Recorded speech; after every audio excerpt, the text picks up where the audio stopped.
हरिवंश महाराज जी, भगवत गीता में श्री कृष्ण जी ने कहा है, आप ऐसे लिख रहे हैं कि मैं जिस पे भी कृपा करता हूँ या जिससे भी प्रेम करता हूँ उससे उसका सब कुछ छीन लेता हूँ। मैं अर्थ, परिवार, सभी रिश्ते, नाम और प्रसिद्धि छीन लेता हूँ, फिर वो बिना शर्त मेरे पास आता है और मुझ में समा जाता है। महाराज जी, 1 साल से ऐसा ही महसूस हो रहा है कि सब कुछ बहुत तेजी से हो रहा है। परिवार और व्यवसाय सहित सभी लोग जिनका मैं समर्थन करता था वो बार बार मेरे विश्वास को धोखा दे रहे हैं। ऐसी स्थिति। देखो, ऐसा कोई ना समझे, गलत अर्थ मत लीजिए। अगर गलत अर्थ लेंगे तो कोई कोई भयभीत भी हो जाएंगे। ऐसा नहीं। मंगल भवन अमंगल हारी, भगवान की ताकत नहीं है कि वो अमंगल कर सके, क्योंकि मंगल भवन है। अरे वो मारेंगे तो देव दुर्लभ पद प्राप्त होता है। भगवान की ताकत नहीं किसी का मंगल कर सके। जैसे सूर्य की ताकत नहीं कि अंधेरा दिखा दे, क्योंकि जहां सूर्य रहेगा वहां अंधेरा नहीं हो सकता। ऐसे जहां भगवान का आश्रय हुआ वहां अमंगल नहीं हो सकता।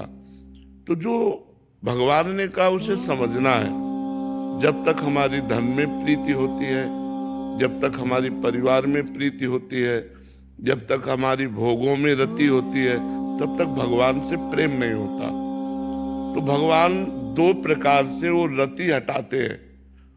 अगर विवेकवान है तो भगवान अंदर वैराग्य देकर हटा देते हैं, और अगर विवेक नहीं है तो फिर वो वस्तु ही हटा देते हैं, जिससे उसकी रति हटकर भगवान में पहुंच जाए। ये भगवान की कृपा होती है, ना कि भगवान के द्वारा किया हुआ कोई अमंगल विधान होता है।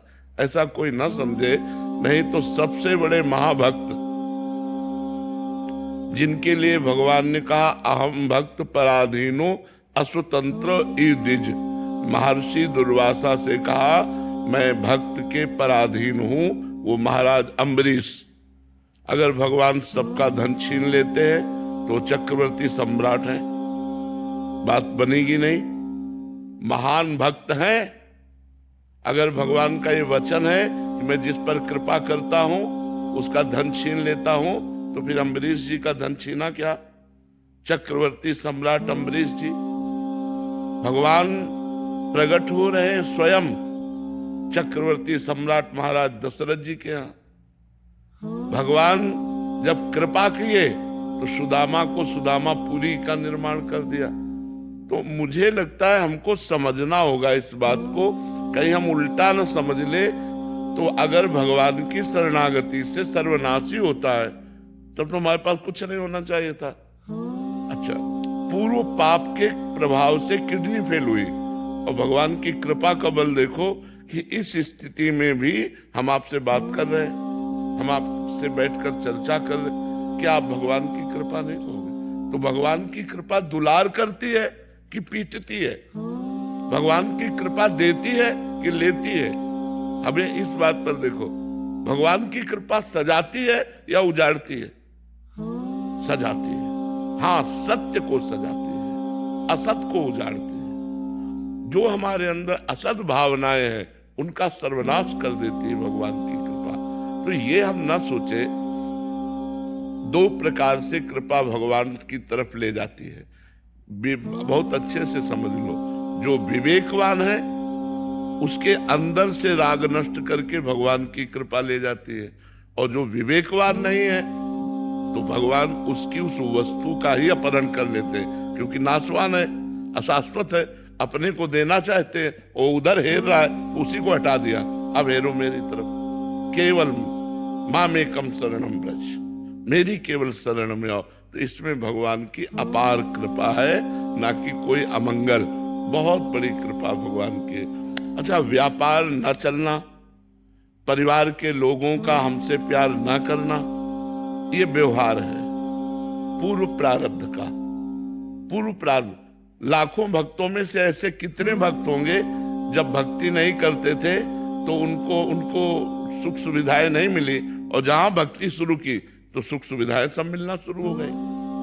भक्तों से आप पूछिए। तो अगर कहीं हमको ये भ्रम हो कि कृपा सब सुख सुविधा का नाश कर देती है, तो ऐसा हम मानने के लिए तैयार नहीं।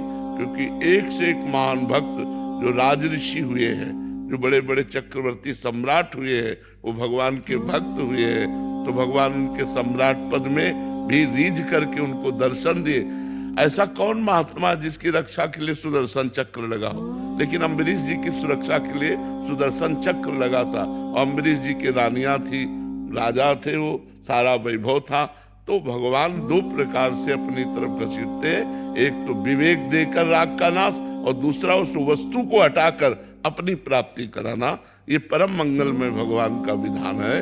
तो खूब नाम जप करो और राजी रहो उसी में जिसमें उसकी रजा है। जिसमें तुम राजी हो उसमें मैं राजी हूं, बस देख लेना जीत जाओगे, मंगल हो जाएगा।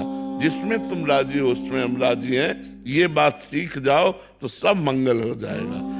आज हमको थोड़ा सा कष्टप्रद जीवन लग रहा है, लेकिन कर हमारा जीवन बड़ा मंगलमय होगा, ऐसा विचार हर भक्त को करके भजन में और दृढ़ रति करनी चाहिए, संशय नहीं करना चाहिए।